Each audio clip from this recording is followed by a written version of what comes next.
I had met Journey's dad in a rehabilitation center for drugs and alcohol in 2009, and I stayed clean and he didn't.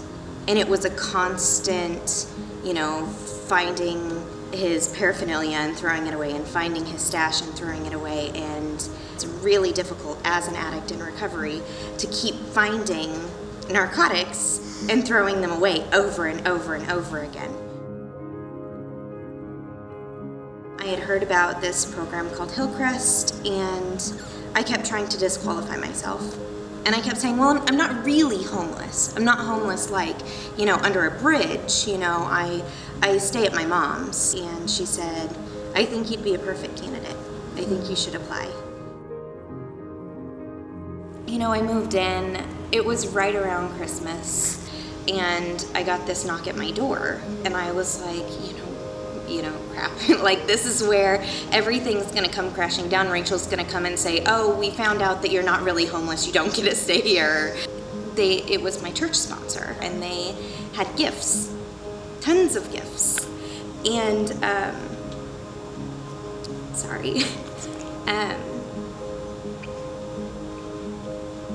it was amazing because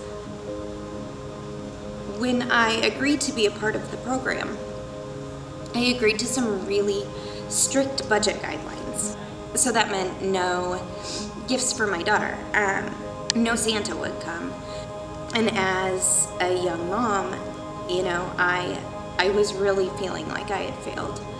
And it blew me away because they didn't ask any questions. They didn't want anything from me. They didn't stay to get my reaction or anything like that. They came in, they gave me gifts, they prayed for me, because at that time I wasn't a Christian, and I just kept thinking, don't they know?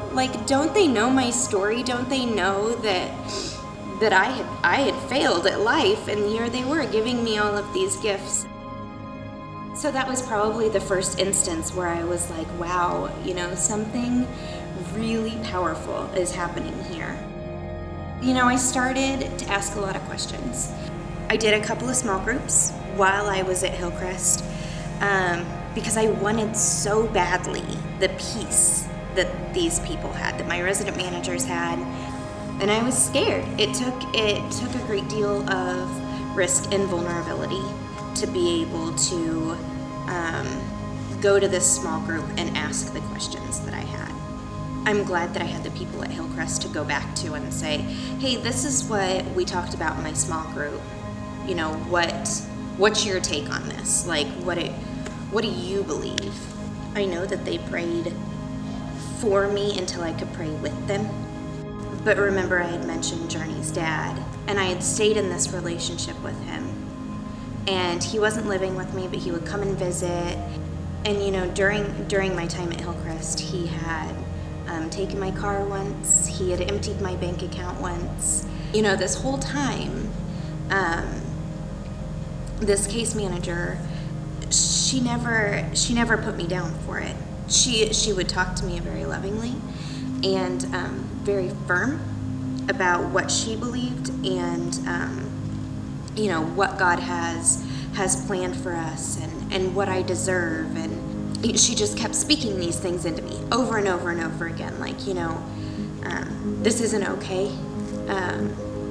Not only did they teach me, how to save, how to cook, how to budget, how to do all of these things, they told me that I deserved more than what I was giving myself. And I started praying and praying and praying, and then, close to the end of my stay there, I met the guy that's my husband now. And it was crazy. Why would anybody want to date a single mom that's in transitional living for homeless?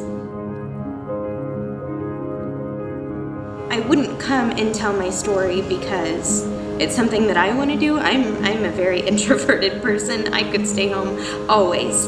But I feel like if I don't share it, then I'm selling God short.